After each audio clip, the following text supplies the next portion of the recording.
Hello everybody, my name is Hawk Nightwing, the most unapologetic Defender G5 you'll ever meet. And you know the last thing I expected from Make Your Mark 5 chapters in? A two-parter, that's what.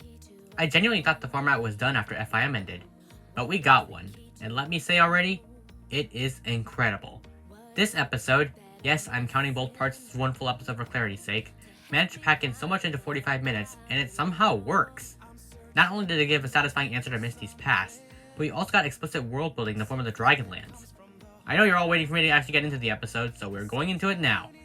Before we begin, if you are new here and you are not subscribed to the channel, then what are you waiting for? We analysts appear to be a dying breed at the fandom, as mindless hate videos are all the rage now. So if you like what you see here and you want to see more, then feel free to slam that like button and subscribe to the channel for more amazing funny content just like this.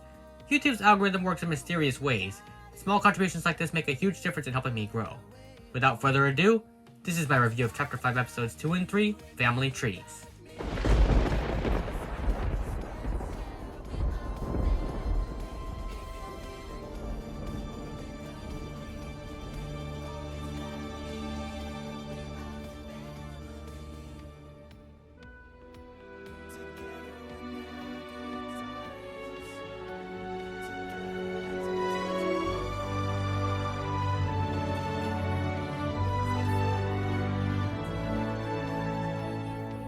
So the episode starts off with Misty having a dream about living in Bridalwood when she was a filly. While she is chasing a bunnycorn through the woods, she gets lost and ends up near the strange door below the wishing tree. Suddenly, a mysterious figure comes up to her, but before she can see who it is, she wakes up. After telling her friends about it, they take her to Bridalwood where she begins to have more visions, and concludes that they are not just visions, but memories of her past. The rest of the episode follows Misty and her friends as they uncover more about not only her past, but Sparky's as well. Finally, the episode ends with her finding out that her father is none other than Alpha Biddle, and she reunites with him in a very heartwarming scene. So, what did I think of the episode? Well, to be honest, if it wasn't for the next episode taking the cake, these might have just been my favorite episodes of the chapter. The amount of intrigue and heart that this two-parter carries is just unbelievable. For one thing, I really love the message that the episodes give about family, particularly found family, which I believe to be this chapter's overarching theme, and it absolutely works here. The story is primarily centered around Misty, but is not content to simply just be about her. Instead, we flesh out Sparky as well, and tie him directly to the narrative, which I already knew he was a fantastic character. Me and Family Cortez did actually, but the rest of the fandom didn't. In my upcoming Chapter 2 defense video, I pointed out that Sparky is just as much of a central character to the narrative as the main five were, and although that he is just a baby, the importance and potential he carries is just too crucial to overlook. I tied that into my arguments we were getting definitive answers later on, and guess what? I was absolutely right! Booyah! Yeah, getting proven right absolutely feels cathartic as so many people were dogging on this show for not giving answers in world building. But you guys just had to wait. Boy did the writers deliver. Revisiting that statement in my video now feels absolutely rewarding. Alright, victory lap number 2 over. Let me explain what I mean about this. From the moment he was introduced, it was always clear that Sparky had a clear purpose in the staff's overarching vision for the show, particularly when it came to the lore. And the way it ties him to the overall narrative is particularly interesting, especially the implications it gives. We know Sparky was left on the beach in the first special as an egg, and our only glimpse of his potential parents was through that big dragon hoof print, which created the fossil. Could it be we might get an answer to Sparky's parentage and secrets of Starlight, therefore vindicating him as a key character once and for all? I certainly think so, and I for one cannot wait. Now let's talk about Misty. Boy was she on her A game this episode. I didn't expect the writers to go the route they did, but the whole Vision Quest thing, if we want to call it that, gave me serious Kung Fu Panda 2 vibes. And it tackles her past very maturely. The episodes don't shy away from showing the true effects that the getting lost had on her, particularly when she cries near the wishing tree. This is very realistic to how someone dealing with this sort of scenario would cope with traumatic memory flooding back. It can be very hard to deal with, especially when you have a childhood as troubled as Misty's was. Try to imagine yourself in her hooves.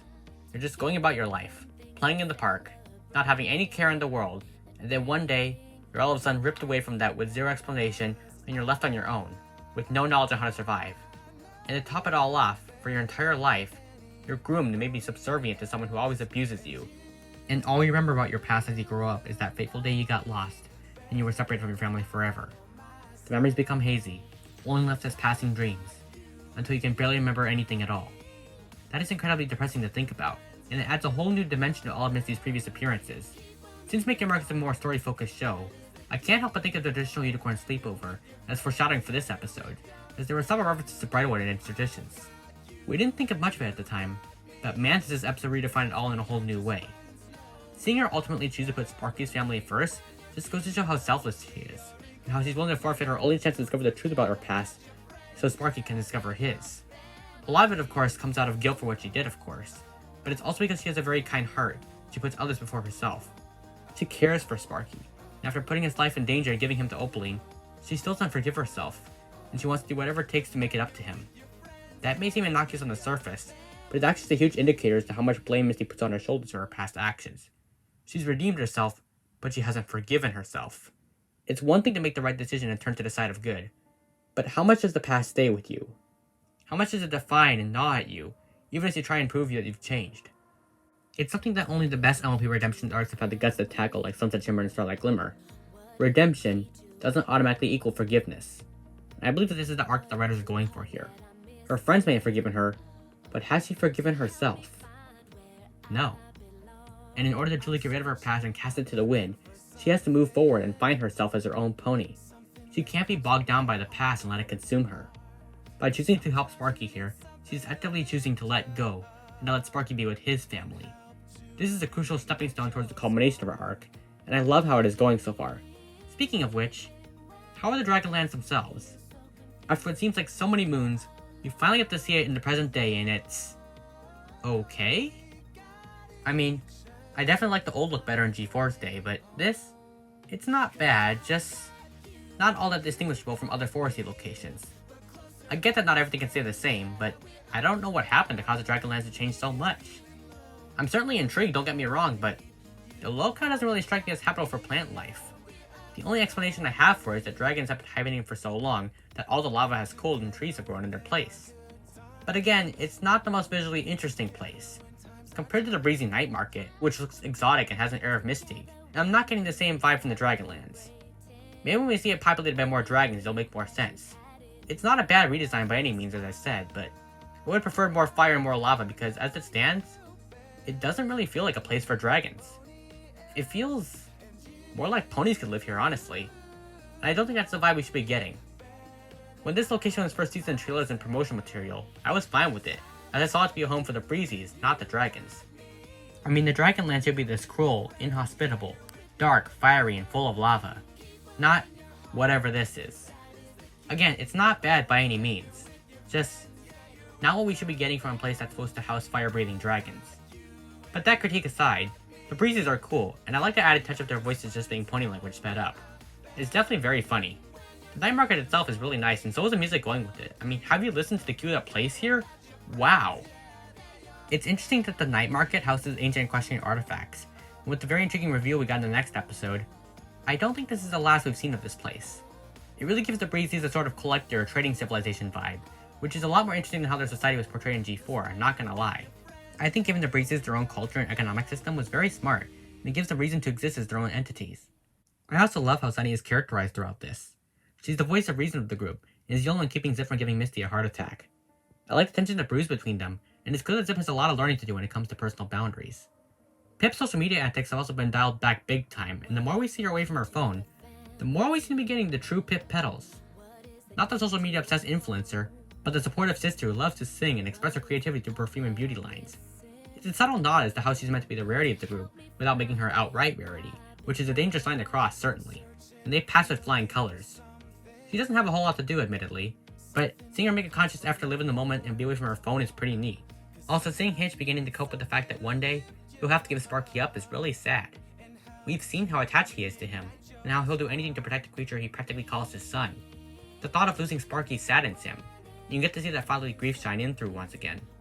I think that is a very sad, but real possibility that we may see Sparky be given up, because not only has this character drawn so much unjustified backlash from the fanbase, therefore making it Hasbro's top priority to probably dispose of him at some point, unfortunately, but ultimately, Sparky belongs with his own kind, and saying goodbye to him is inevitable. We haven't seen this scene yet, and I'm already dreading it. I also want to talk about the song number, Main Family. It's better than the previous song, certainly in my opinion. It definitely has a lot more memorability to it. I can see myself humming this tune a lot more. It's got this somber, tragic melody at the beginning, as Misty's trying to find herself. Then it transitions to a hopeful and upbeat beat, as the ponies all come together to sing the chorus. It's a lot more dynamic, with different tones and feelings conveyed throughout, and that, coupled with the fantastic message about found family, makes it a genuinely uplifting banger. Finally, let's talk about the grand reveal of the episode. Alpha Biddle is Misty's father. Yeah, I was one of the many nincompoops that actually watched the main family music video, therefore I was spoiled on the whole reveal, but Dear Luna was actually heartwarming to see. Count this as the second time I've actually cried during an episode, the first one being the Portrait Day number. This was awesome, and it managed to recontextualize why Alpha Biddle's been grumpy all these moons, and why he won't leave Bridalwood, even for his true love. He's still grieving, even though it's been the better half of probably 2 decades. He still hasn't given hope that his lost Philly will return. He still believes, even after all this time, that Misty will come back to him. When she finally does, I couldn't control myself. I was genuinely inconsolable there. The moment was conveyed with so much raw emotion that made me feel with so much liquid pride. This was just beautiful. Throughout her entire life, Misty's been wondering who her family was, and at long last, she has an answer. At long last, she has a family. And at long last, she is home. Have I mentioned how much I love G5 yet? Well, if it hasn't been obvious already, suck it, G5 haters.